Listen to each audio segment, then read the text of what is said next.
दोस्तों, जो आज मैं आपको कहानी सुनाने वाली हूँ, उस कहानी को सुनने के बाद यकीनन आपके पैरों तले से ज़मीन खिसक जाएगी। एक ऐसी कहानी जिस पर यकीन करना किसी के लिए मुमकिन बात नहीं है। लेकिन ये कहानी जो है मैं आपको सुना रही हूँ।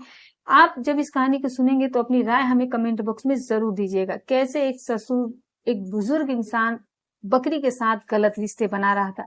जब आप इस कहानी को पूरा सुनेंगे तब आपको पता चलेगा कि दोस्तों ये कहानी यकीनन किसी के भी होश उड़ा देगी। तो दोस्तों वीडियो को अंत तक जरूर देखिएगा, क्योंकि वीडियो के अंत में इस कहानी से एक आपको बहुत बड़ी सीख मिलने वाली है। तो वीडियो को पूरा जरूर देखिएगा। नमस्कार दोस्तों, स्वागत है आप सभी का हमारे यूट्यूब चैनल में। दोस्तों, अगर आप हमारे चैनल पर नए मेहमान दर्शक बनकर आए हैं तो चैनल को सब्सक्राइब जरूर कर दीजिएगा। वीडियो अच्छी लगी तो लाइक करना ना भूलिएगा। दोस्तों, ये सच्ची कहानी एक ससुर की है। एक बूढ़ा इंसान होता है जिसकी उम्र लगभग 50 साल के करीब थी और उस इंसान का नाम सुनील होता है। दोस्तों, सुनील के परिवार में कुल 4 लोग रहा करते थे। एक उसकी पत्नी थी, एक उसका बेटा था और एक उसकी बेटे की पत्नी थी। दोस्तों, जो सुनील का बेटा था वो मुंबई में रहकर एक कंपनी में काम किया करता था और सुनील अपनी पत्नी और अपनी बहू के साथ अपने घर में रहा करता था। दोस्तों, सुनील के पास लगभग 20 से 25 बकरियां थी और उन बकरियों को चराने के लिए वो अपने आसपास के खेतों में ले जाया करता था और कैसे भी करके उसने 20-25 बकरियां जो है अपने घर में रखी हुई थी। अब धीरे धीरे समय जो था वो गुजरने लगा था।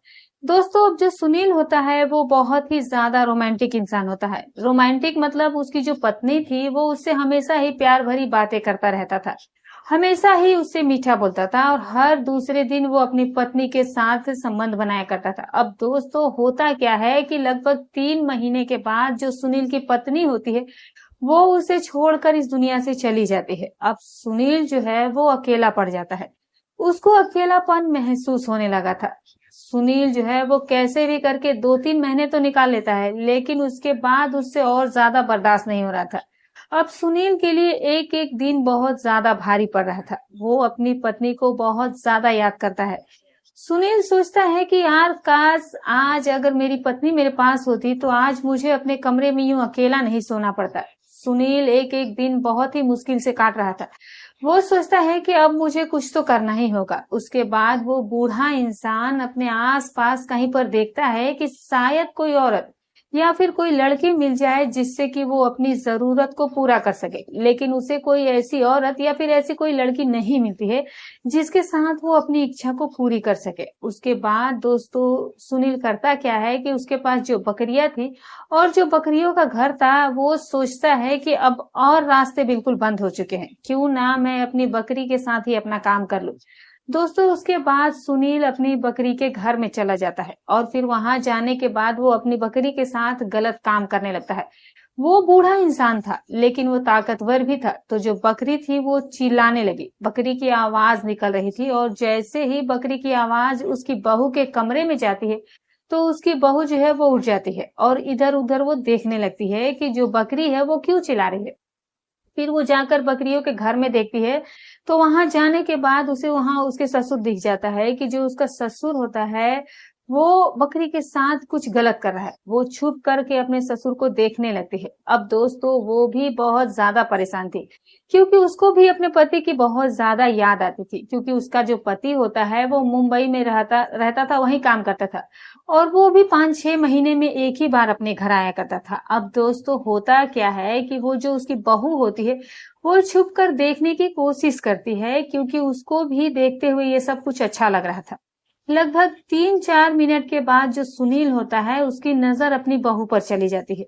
तो सुनील जो है वो डर जाता है, उसके पैरों के नीचे से जमीन खिसक जाती है। फिर वो बकरी को छोड़ता है और अपनी बहू के पास आ जाता है और बहू से माफी मांगने लगता है कि बहू, ये बात तुम किसी को मत बताना, क्योंकि तुम्हारी सास को गए हुए इतने दिन हो गए हैं और तुम्हें तो पता है कि मैं तुम्हारी सास के साथ कितना प्यार करता था और वो एकदम से ही मुझे छोड़ करके चली गई है इस दुनिया से। इसीलिए मैं बहुत ज्यादा परेशान हो गया था, मुझे अकेलापन सताने लगा था, इसीलिए मैंने ये गलत काम किया है। उसके बाद दोस्तों, जो उसकी बहू होती है वो ससुर जो है वो बहू से डर चुका था कि उसे ये मन में लग रहा था कि कहीं उसकी बहू जो है वो उसके बेटे से कुछ ना कह दे।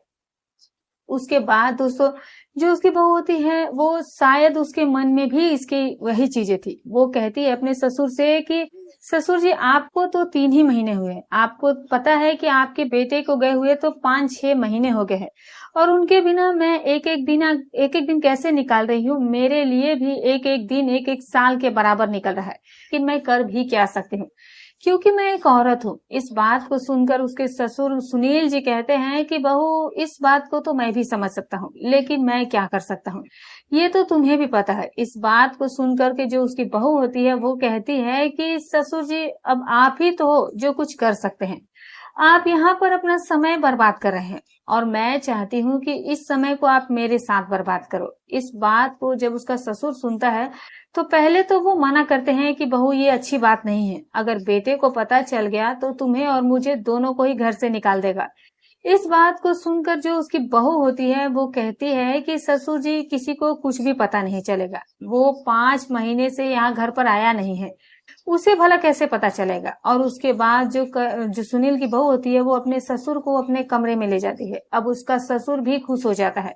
फिर सुनील अपनी बहू के साथ छेड़छाड़ करने लगता है, कुछ अश्लील हरकतें करने लगता है। जब उसकी बहू ये सब कुछ देखती है तो बहुत खुश हो जाती है, क्योंकि वो तो चाहती थी कि उसका ससुर जो है उसके साथ कुछ करे। अब उसकी बहू अपने और अपने ससुर के सारे कपड़े उतार देती है और फिर दोनों निर्वस्त्र हो जाते हैं। जब सुनील अपनी बहू के गोरे गोरे शरीर को देखता है तो उसे काफी ज्यादा उत्तेजना होने लगती है और उससे बर्दाश्त नहीं हो रही थी। फिर सुनील अपनी बहू के साथ सब कुछ करने लगता है। वो जिस तरीके से उसके साथ सब कुछ कर रहा था कि उसने अपनी बहू की हालत खराब कर दी थी। उसकी बहू को इन सब चीजों से काफी ज्यादा मजा आ रहा था। वो भी अपने ससुर का भरपूर साथ दे रही थी। लगभग 3-4 बार ये लोग एक दूसरे के साथ सब कुछ करते हैं और फिर वो दोनों उसी बेड पर लेट जाते हैं। फिर जब अगले दिन सुबह होती है तो ये दोनों बैठ करके नाश्ता पानी करते हैं। फिर उसकी बहू सुनील से कहती है कि ससुर जी, जब भी मुझे मौका मिला करेगा मैं तुम्हारे कमरे में आ जाया करूंगी और इसी तरीके से हम दोनों एंजॉय किया करेंगे। दोस्तों, अब उसकी बहू को जब भी मन करता था वो अपने ससुर के कमरे में चली जाती थी और उसके साथ वो सब कुछ करने लगी थी। वो पूरी पूरी रात अपने ससुर के साथ सब कुछ किया करती थी। इसी तरीके से लगभग 3 महीने का समय गुजर जाता है। एक दिन सुनील का बेटा, जो कि मुंबई में रह रहा था, वो अपनी कंपनी से छुट्टी लेता है और घर के लिए आ जाता है। वो अपनी पत्नी के साथ इस तरह से रहने लगता है। दोस्तों, अब इन दोनों का मिलना जुलना बंद हो चुका था। ये एक दूसरे के लिए काफी ज्यादा बेचैन हो रहे थे, क्योंकि इन दोनों को अब एक दूसरे की आदत लग चुकी थी। इधर सुनील अपनी बहू से मिलने के लिए भी तड़प रहा था, उधर उसकी बहू अपने ससुर से मिलने के लिए तड़प रही थी। आखिरकार वो कर भी क्या सकते थे, क्योंकि सुनील का बेटा जो था वो घर पर ही रहता था। इस तरीके से 20-25 दिन का समय गुजर जाता है। एक दिन सब लोग बैठकर रात का खाना पीना खाते हैं और सारे लोग अपने अपने कमरे में सोने के लिए चले जाते हैं। सुनील की बहू अपने कमरे में अपने पति के साथ सो रही थी। अब वो अपने पति के सोने का इंतजार करने लगती है। लगभग कुछ देर के बाद उसका पति सो जाता है। अब सुनील की बहू को मौका मिल जाता है। वो चुपके से अपने कमरे से निकलती है और अपने ससुर के कमरे में चले जाती है, सुनील के कमरे में। सुनील भी कई दिनों से इंतजार में ही बैठा था। वो जैसे ही अपनी बहू को देखता है वो खुश हो जाता है। वो अपनी बहू को पकड़ता है और फिर उसके साथ वो सब कुछ करने लगता है। वो जिस तरीके से उसके साथ सब कुछ कर रहा था कि इन दोनों की आवाज जो थी वो अब बाहर जाने वाली थी। इधर जो सुनील का बेटा था उसकी आंख अचानक से खुल जाती है। अब वो अपनी पत्नी को देखता है तो उसकी पत्नी जो थी उसकी बेड पर नहीं थी। वो सोचता है कि शायद वो बाथरूम गई होगी, अभी वो तुरंत लौट आएगी, लेकिन उसकी पत्नी आती ही नहीं है। फिर वो अपने कमरे से निकलता है तो उसे कुछ आवाजें सुनाई देती है। फिर वो अपने पिता के कमरे की तरफ जाता है तो वो आवाजें जो थी वो पिता के कमरे से ही आ रही थी। अब वो कमरे का दरवाजा खटखटाने लगता है। फिर ये दोनों डर जाते हैं और फिर अपने अपने कपड़े जल्दी से पहनने लगते हैं। और जब दरवाजा खुलता है तो उसका बेटा सामने खड़ा हुआ था। अब ये दोनों उसके पैरों में गिर जाते हैं और फिर उससे माफी मांगने लगते हैं। फिर उसका बेटा सुनील को बुरा भला कहता है और अपनी पत्नी को अपने कमरे में लेकर आता है और उसे मारने पीटने लगता है। उसकी पत्नी उसे कहती है कि मुझे माफ कर दीजिए, मुझसे बहुत बड़ी गलती हो गई है, मैं दोबारा ऐसी कोई गलती नहीं करूंगी। अब वो कर भी क्या सकता था, अब जो हो गया सो हो गया। फिर सुनील का बेटा अपनी पत्नी को लेकर मुंबई चला जाता है और इधर सुनील फिर से अकेला हो जाता है। तो दोस्तों आज के ज़माने में कुछ ऐसा ही हो रहा है, इसीलिए अपने परिवार को, अपनी पत्नी को टाइम देना चाहिए। अगर हम टाइम नहीं देंगे तो सीधी सी बात है कि परिवार जो है वो बिखर ही जाएगा। दोस्तों इस कहानी को सुनाने का मकसद आप लोगों को परेशान करना या फिर आपका दिल दुखाना नहीं है, बल्कि आपको जागरूक और सचेत करना है। दोस्तों आप अपना और अपनों का ख्याल रखें। फिर मिलूंगी एक और नई वीडियो के साथ, एक और नई सच्ची कहानी के साथ। तब तक अपना और अपनों का ख्याल